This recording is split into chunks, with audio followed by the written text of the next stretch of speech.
Sponsored by Tata 407 mini truck. सन्तानको विश्वास आमा, आमाको विश्वास गरिमा, गरिमा विकास बैंक।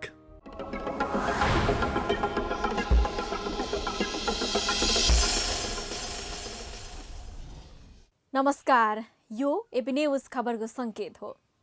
दर्शकवृन्द, आइसिआइडीको प्रस्तुति डेभलपमेन्ट फोरम अन्तर्गतको अङ्क निर्माण सरोकारमा तपाईँलाई स्वागत छ। म करिश्मा कार्की। निर्माण क्षेत्रमा भएका विविध गतिविधिमा केन्द्रित निर्माण सरोकारको सुरुवातमा प्रस्तुत छ केही निर्माण समाचार।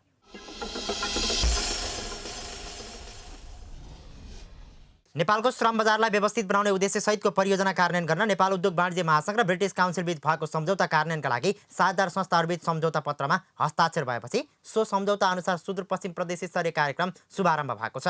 कैलालीको धनगढीमा भएको कार्यक्रममा धनगढी उपमहानगरपालिकाका मेयर निप बहादुर बलले गुरु योजना अनुसार काम गर्न र स्थानीय स्तरको श्रम बजारलाई अध्ययन गर्न लागेको यस परियोजनाले प्रभावकारी रूपमा काम गरेर सफलता हासिल गर्ने बताउनुभयो। निजी क्षेत्र, साझेदार संस्था र स्थानीय सरकार मिलेर विकासका कार्यमा हातेमालो गरेर अगाडि बढ्न सके परियोजना सफल हुने उहाँले दाबी गर्नुभयो। कार्यक्रममा नेपाल उद्योग वाणिज्य संघका केन्द्रीय सदस्य सुमित केडियाले श्रम बजारलाई व्यवस्थित गर्न दक्ष जनशक्ति उत्पादन गर्न सरकारले सहयोग गरेमा कार्यक्रम थप सफल हुने बताउनुभयो। कार्यक्रममा घरेलु तथा साना उद्योग विकास महासंघ कैलालीका अध्यक्ष पुष्कर कर्माचार्यले साझेदार संस्थाले मिलेर काम गरे परियोजनाको नतिजा राम्रो हुने बताउनुभयो। निर्माण व्यवसायी महासंघका महासचिव रोशन दाहालले सबै निजी क्षेत्रको महत्त्वपूर्ण र उपलब्धिमूलक कार्यक्रम भएकाले सबैले सहयोग गरेमा मात्र सफल हुने बताउनुभयो। परियोजनाले व्यवसायिक वर्गीकरण स्तरको विकास गर्ने, श्रम बजार सूचना प्रणालीको विकास गर्ने, प्राविधिक शिक्षा तथा व्यावसायिक तालिम सम्बन्धी नीति तथा कार्यक्रम तर्जुमा गर्ने, कार्यमा रोजगारदाताको आवश्यकता अनुसार सिपमूलक जनशक्तिको विकास गर्न, सूचना तथा जानकारी दिने लगायतका रहेको निर्माण व्यवसायी महासंघका वरिष्ठ उपाध्यक्ष एवं ELMS प्रोजेक्ट कोअर्डिनेसन कमिटी सदस्य निकोलस पाण्डेले बताउनुभयो।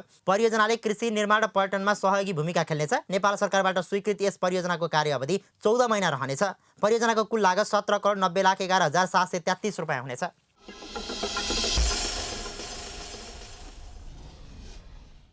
नेपालको श्रम बजारलाई व्यवस्थित बनाउने उद्देश्य सहितको परियोजना कार्यान्वयन गर्ने विषयमा नेपाल उद्योग वाणिज्य महासंघ र ब्रिटिस काउन्सिल बीच भएको सम्झौता कार्यान्वयन गर्न साझेदार संस्थाहरूबीच सम्झौता पत्रमा हस्ताक्षर भएपछि प्रदेश स्तरीय कार्यक्रम सुर्खेतको वीरेन्द्रनगरमा सुरु भएको छ। कार्यक्रममा कर्णाली प्रदेश सभाका सभामुख माननीय राजबहादुर शाहीले विकासका कामलाई आधुनिक तवरले अघि बढाउन दक्ष कामदार उत्पादन गर्ने र लक्ष्य हासिल गर्न निजी क्षेत्रले सरकारलाई सहयोग गरेमा मात्र सम्भव रहेको बताउनुभयो।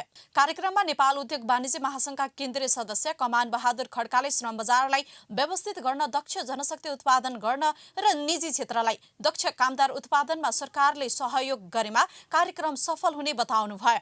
यस्तै होटल संघ नेपालका केन्द्रीय सदस्य जनक सिंह ठकुरीले विदेशी नै युवालाई रोकेर सिपयुक्त बनाउन सरकार र निजी क्षेत्रले काम गर्नुपर्ने बताउनुभयो। निर्माण व्यवसायी महासंघका महासचिव रोशन दाहालले सबै निजी क्षेत्रको महत्त्वपूर्ण र उपलब्धिमूलक कार्यक्रम भएकाले सबैले सहयोग गरेमा मात्र सफल हुने बताउनुभयो। श्रम बजारका सूचनाहरूलाई व्यवस्थित बनाउने परियोजनाले मुख्य उद्देश्य राखेको छ। परियोजना कृषि, निर्माण र पर्यटन क्षेत्रमा कार्यान्वयन हुनेछ। नेपाल सरकारबाट स्वीकृत यस परियोजनाको कार्यावधि 14 महिना र कुल बजेट रु 17,11,11,753 हुनेछ। नेपाल सरकारबाट स्वीकृत यस परियोजनाको कार्यावधि 14 महिना र कुल बजेट रु 17,90,11,733 हुनेछ। दर्शकवृन्द, निर्माण समाचारपछि पुनः स्वागत छ। हामी निर्माण क्षेत्रमा भइरहेका विविध गतिविधि, निर्माण क्षेत्रमा परेका समस्या, त्यसको समाधान लगायत निर्माण क्षेत्रसँग सम्बन्धित विषयहरूमा केन्द्रित रहेर निर्माण सरोकार प्रस्तुत गरिरहेका छौँ। आज हामी निर्माण सरोकारमा नेपालकै पहिलो सुरुङ सडक मार्ग नागढुङ्गा नौबिसे सुरुङ मार्गको निर्माण सुरु तथा काठमाडौँको चोबारमा निर्माणाधीन अवस्थामा रहेको सुक्खा बन्दरगाहको विषय प्रस्तुत गर्दैछौँ। साथमा निर्माण क्षेत्रमा क्रियाशील शर्मा एन्ड कम्पनीको 55औं वर्षमा प्रवेशको विषय समेत प्रस्तुत गर्छौँ। त्योभन्दा पहिले नेपालकै पहिलो नागढुङ्गा नौबिसे सुरुङ मार्गको निर्माणका विषयमा तयार पारिएको यो रिपोर्ट हेर्नुहोस्।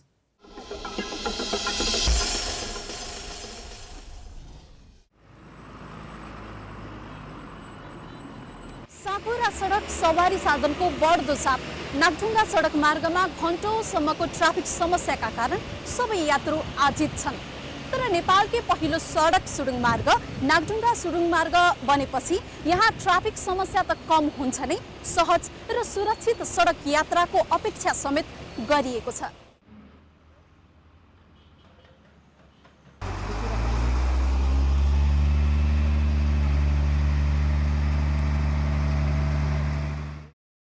गत वर्षको कार्तिकमा प्रधानमन्त्री केपी शर्माले उद्घाटन गरेको नेपालकै पहिलो सडक सुरुङ मार्ग नागढुङ्गा नौबिसे सुरुङ मार्गको काम सुरु भएको छ। यति बेला धमाधम मुख्य सुरुङ खन्ने काम भइरहेको छ। अहिले हामीले चाहिँ जस्तै एप्रोच रोडहरू बनाइरहेछौँ पूर्वमा र पश्चिममा। अहिले चाहिँ पश्चिमपट्टि चाहिँ धारिङतर्फ चाहिँ हामीले चाहिँ यो इभाकुएसन टनलको चाहिँ खन्न सुरु गऱ्यौँ। त्यो भएर लगभग आजको मितिमा हामीले 19 मिटर चाहिँ खनिसक्यौँ।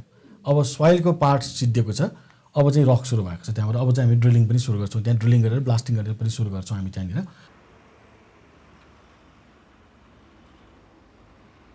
झण्डै 2.68 किलोमिटर लम्बाइ रहेको सुरुङ मार्गका लागि पश्चिमतर्फ धादिङको सिस्ने खोलामा टनेल खन्ने काम सुरु भइसकेको छ। काठमाडौँतर्फ चन्द्रागिरी नगरपालिका ओडा नम्बर 1 मा निस्कनेछ। सुरुङ मार्ग थानकोट कलङ्की सडकमा फ्लाइओभर मार्फत जोडिनेछ। मुख्य टनेल खन्ने काम पनि तत्कालै सुरु हुने आयोजना निर्देशक नरेश मान साक्य बताउनुहुन्छ। टनलै खन्नको लागि एउटा एजीएफ टेक्नोलोजी भन्ने हुन्छ, त्यो प्री सपोर्ट वर्क भन्छ। त्यो प्री सपोर्ट वर्क चाहिँ हामी सिधाइसक्यौँ। अब चाहिँ त्यहाँको स्टिलको पोर्टल फ्रेम पनि पुगिसकेको छ, साइटमा पुगिसकेको छ, आज पुगिसकेको छ। र त्यहाँ त्यो स्टिल पोर्टल राखेर त्यो मेन टनल खन्ने काम पनि अब 1-2 दिनमा त्यहाँ पनि सुरु हुन्छ। 42 महिनाभित्र सम्पन्न गर्ने लक्ष्य सहित सुरु भएको आयोजनाको हालसम्म 5% काम सकिएको छ। जग्गा मुआब्जाका लागि लामो समय खर्चिएको आयोजनाको सुरुङ खन्ने काम पनि कोभिड महामारीका कारण ठप्प भएको थियो। लकडाउन खुलेसँगै कामले निरन्तरता पाएको हो। तर आयोजना क्षेत्रमा पर्ने चन्द्रागिरी नगरपालिका ओडा नम्बर 2 का स्थानीयले भने आफूहरूको समस्याप्रति आयोजना गम्भीर नभएको भन्दै काम रोक्ने चेतावनी समेत दिँदै आएका थिए।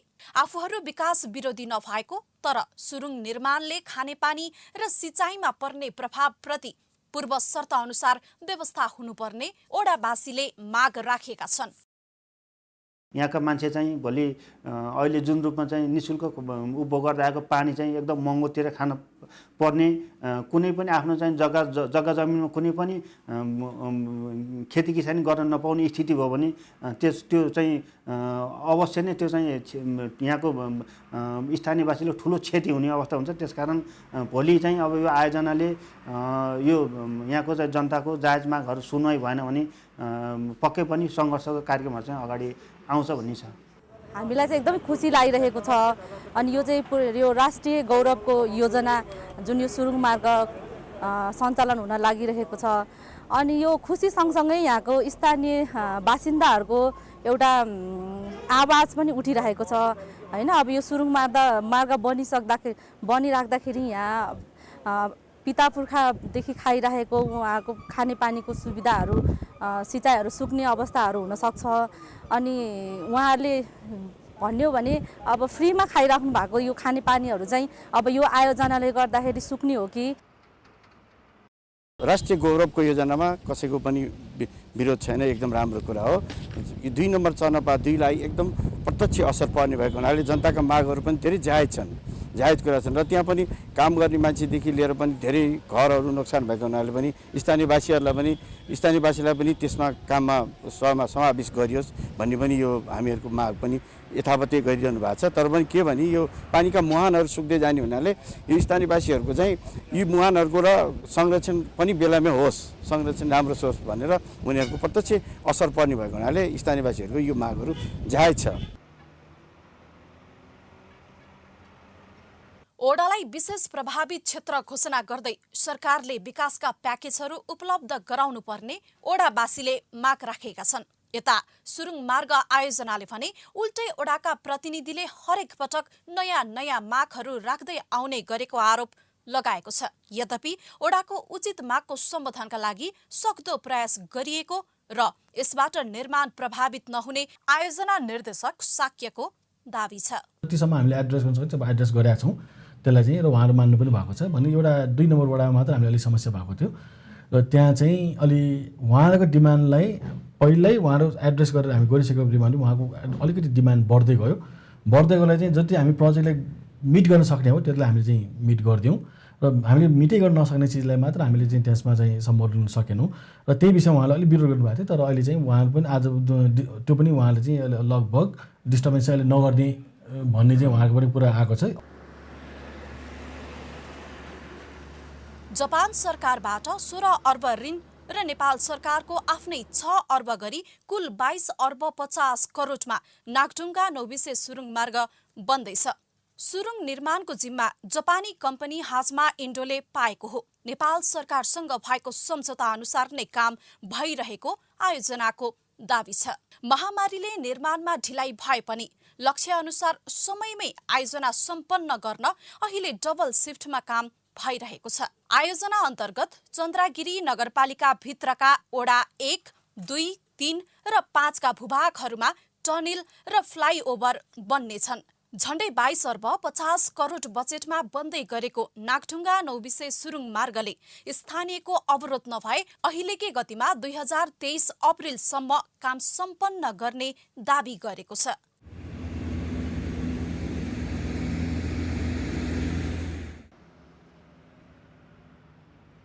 सरकार र स्थानीय जनसमुदाय बीचको आपसी समझदारी र समन्वय बिना कुनै पनि विकासको काम सम्भव छैन।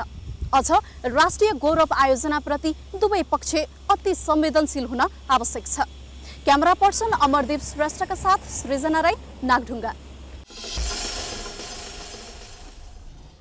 चोबारमा बन्दै गरेको सुक्खा बन्दरगाहको भौतिक प्रगति र त्यहाँको अवस्थाबारे तयार पारिएको यो रिपोर्ट हेर्नुहोस्।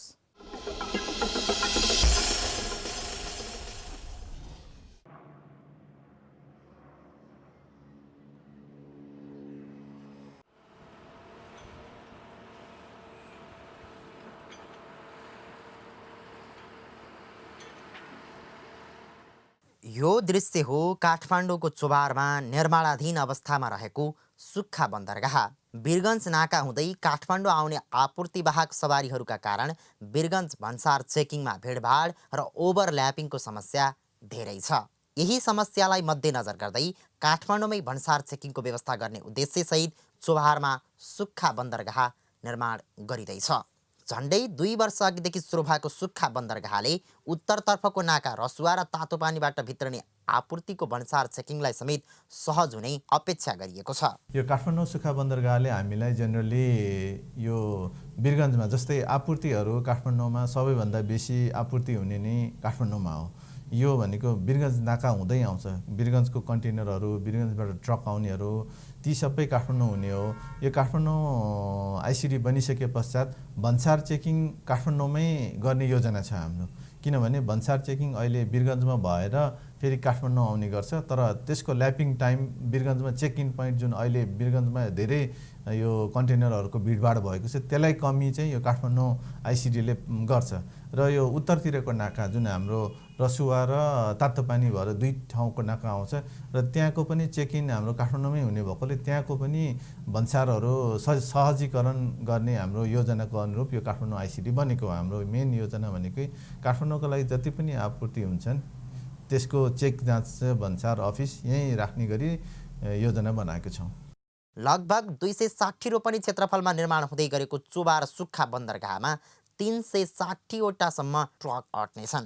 यति बेला एक्जिम एरिया र डोमेस्टिक एरियाको निर्माण भइरहेको छ।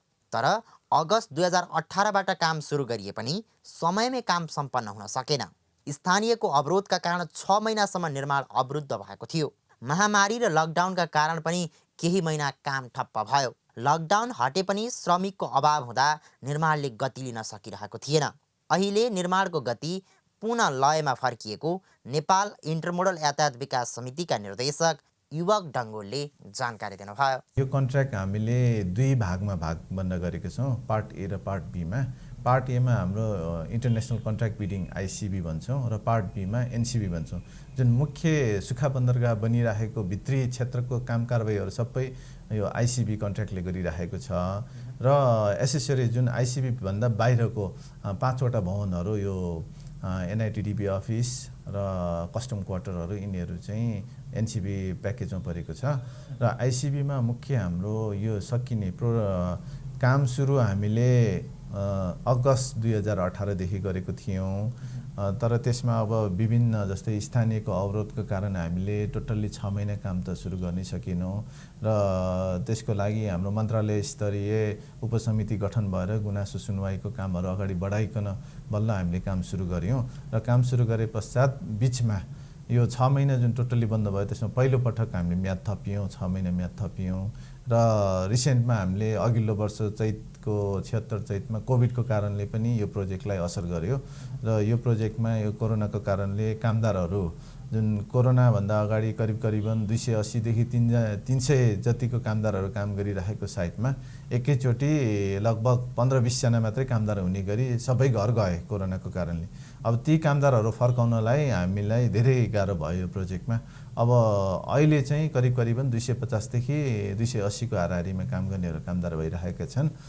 समितिका अनुसार अहिले भित्री पेभिङको काम, कन्टेनर राख्ने र भित्री सडक सञ्जाल निर्माणको काम भइरहेको छ। निर्माणको झन्डै 60% काम सम्पन्न भइसकेको र अप्रिलको अन्त्यसम्म सम्पूर्ण काम सक्ने बताइएको छ।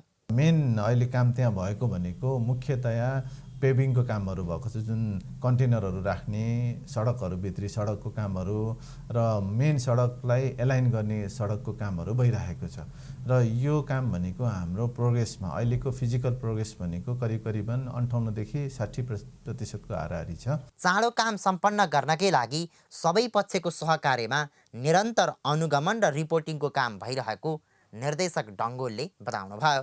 विश्व बैंकको 1 खर्ब 87 करोड आर्थिक सहयोगमा सुक्खा बन्दरगाह निर्माणाधीन अवस्थामा छ। 18 महिने आयोजना भए तापनि विभिन्न कारणले निर्माणमा ढिलाइका बावजुद अब थपिएको समयावधिभित्र काम सम्पन्न हुने लक्ष्य आयोजनाले राखेको छ। 1 अर्ब 63 करोडको लागत आइसिबीमा छ र एनसिबीमा 24 करोड 45 लाखको हाराहारीमा दुईटै जोडेर हामी 1 अर्ब 88 करोडको हाराहारीमा लागत छ। छोभारमा बन्दै गरेको सुक्खा बन्दरगाहका विषयमा थप जानकारी दिँदै कन्सल्ट्यान्ट विनोद कुशवा, हाम्रो यसमा मेन चिज कन्स्ट्रक्सन हुने भनेको कन्टेनर यार्ड हो मेन चाहिँ। त्यसपछि 3टा बिल्डिङ छ, जुनमा एउटा मेन एडमिन बिल्डिङ भन्छ, त्यसमा कस्टमदेखि लिएर सबै एडमिनिस्ट्रेटिभ अफिसहरू हुन्छ। त्यसपछि क्वारेन्टाइन बिल्डिङ छ एउटा, जहाँ क्वारेन्टाइन चेकअपको लागि ल्याबहरू हुन्छ। त्यसपछि एउटा डोमेस्टिक एडमिन बिल्डिङ छ, यसमा पनि एडमिनिस्ट्रेटिभ ब्लक हो, बिल्डिङ 3टा हो।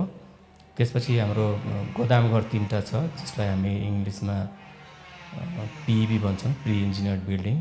त्यस्तै स्टफिङ डिस्टफिङ भनेर छ, जहाँ ट्रकबाट लोड अनलोड गर्ने काम हुन्छ, त्यो पनि हामीसँग अहिले कन्स्ट्रक्सनमा 3टा हो। अनि 2टा चाहिँ इन्सपेक्सन प्लेटफर्म छ, जहाँ चाहिँ कस्टम अफिसरहरूले केही इन्सपेक्सन गर्नु पऱ्यो भने उहाँहरूले हेर्नुहुन्छ। त्यसबाहेक हाम्रो पार्किङ लट हुन्छ, ठुलो पार्किङ लट हुन्छ पुरै यार्डभरि नै। मेन कन्स्ट्रक्सन भनेको यति नै हो। सडक मार्ग भएर आउने सामानहरूको चेक जाँच पनि बन्दरगाहमै हुने भएपछि समयको बचत तथा लागत समेत कम पर्न जाने परियोजनाको लक्ष्य छ। काठमाडौँको एरियामा आवश्यक सामान आउन खोजिरहेको हो भने त्यहाँ त्यो बोर्डरको कस्टममा ओपन नगरिकन त्यो सिल कन्टेनरलाई सिधै यहाँ ल्याएर यहाँको कस्टमले चेक गरेर यहीँ ओपन गरेर अनि यहाँबाट डिस्ट्रिब्युट हुन्छ अथवा त्यो अर्को ट्रकबाट अर्को सिस्टमबाट ट्रान्सपोर्टेसन हुन्छ। त्यो भनेको के हो भने हाम्रो टोटल ट्रान्सपोर्टेसन टाइम भन्छ अथवा कस्ट भन्छ।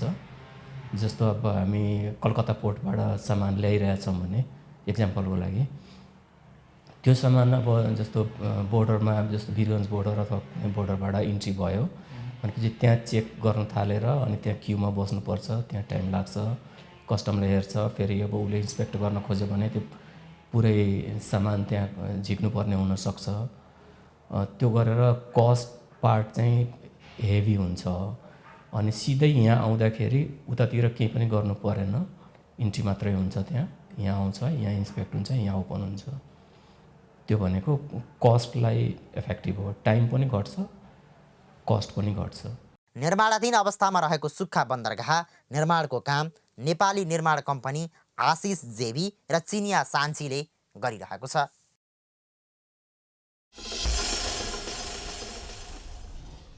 यसपछि निर्माण क्षेत्रमा नेपालकै पुरानो मध्येको एक शर्मा एन्ड कम्पनी 55औं वर्षमा प्रवेश गरेको विषय प्रस्तुत छ। शर्मा एन्ड कम्पनीले आफ्नो वार्षिक कार्यक्रममा रक्तदान तथा अपाङ्गता भएकाहरूका लागि खाद्यान्न समेत वितरण गरेको छ। हेर्नुहोस् यो रिपोर्ट।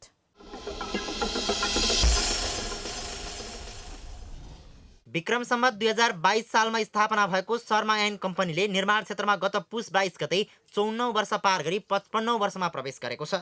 कम्पनीले 55औं वर्ष प्रवेशको अवसरमा रक्तदान तथा खाद्यान्न वितरण समेत गरेको छ।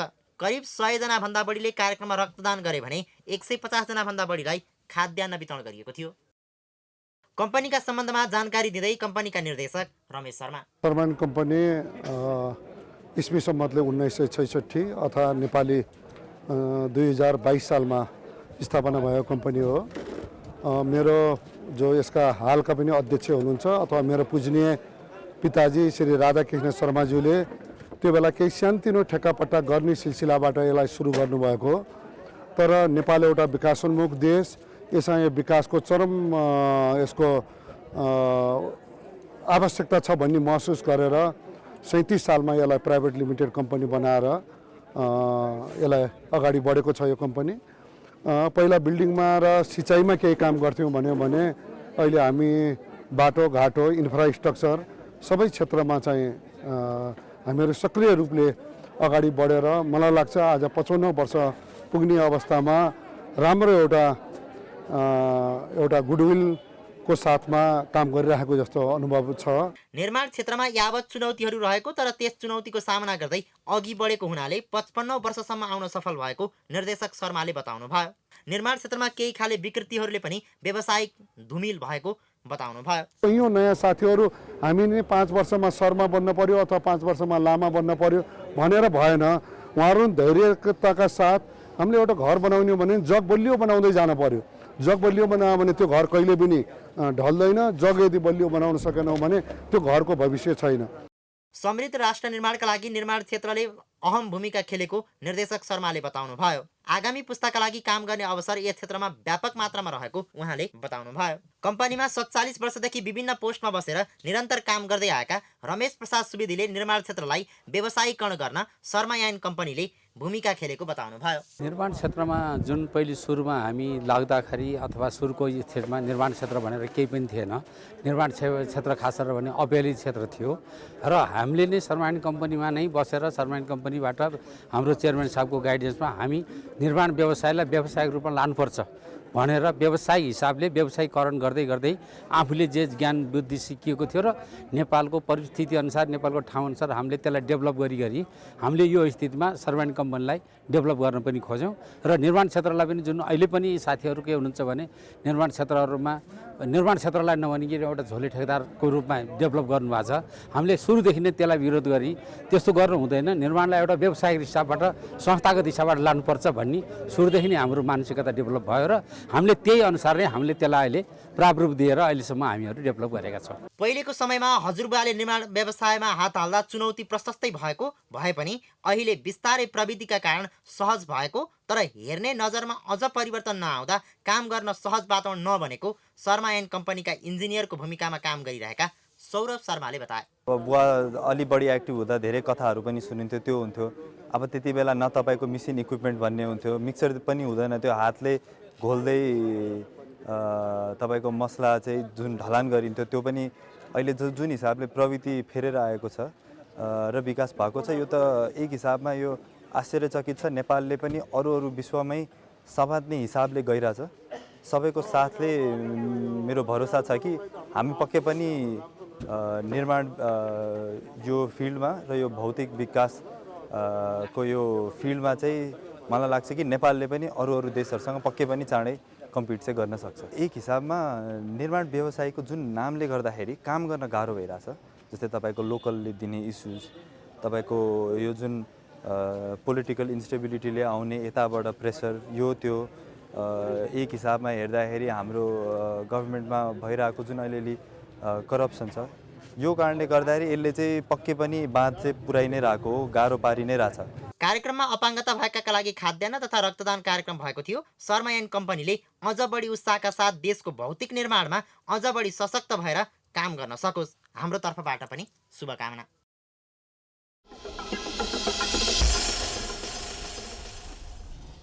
दर्शकवृन्द, नेपालकै पहिलो सुरुङ मार्गको निर्माण सुरु भएको विषय, चोबारमा बन्दै गरेको सुक्खा बन्दरगाह र शर्मा एन्ड कम्पनीको 55औं वर्ष प्रवेश लगायतका विषय आजको निर्माण सरोकारमा प्रस्तुत गर्यौं। निर्माणाधीन अवस्थामा रहेका यी आयोजनाहरू समयमै सकिउन्, साथै शर्मा एन्ड कम्पनीले आगामी दिनमा नेपालको निर्माण क्षेत्रमा अझ बढी सशक्त भएर काम गर्न सकोस्। देश निर्माणका लागि निर्माण क्षेत्रबाट समृद्धिमा थप सहयोग पुग्नेछ। कोरोना महामारीको यस्तो विषम परिस्थितिमा समेत महत्त्वपूर्ण मानिएका आयोजनाहरूको सन्तोषजनक प्रगतिले केही भए पनि आशा जगाएको छ। दर्शकवृन्द, आइसिआइडीको प्रस्तुति डेभलपमेन्ट फोरम अन्तर्गतको निर्माण सरोकार आजलाई यति नै। तपाईँ हामीलाई फेसबुकमा facebook/डेभलपमेन्ट फोरम र युट्युबमा डेभलपमेन्ट फोरममा समेत गएर हेर्न सक्नुहुनेछ। नमस्ते।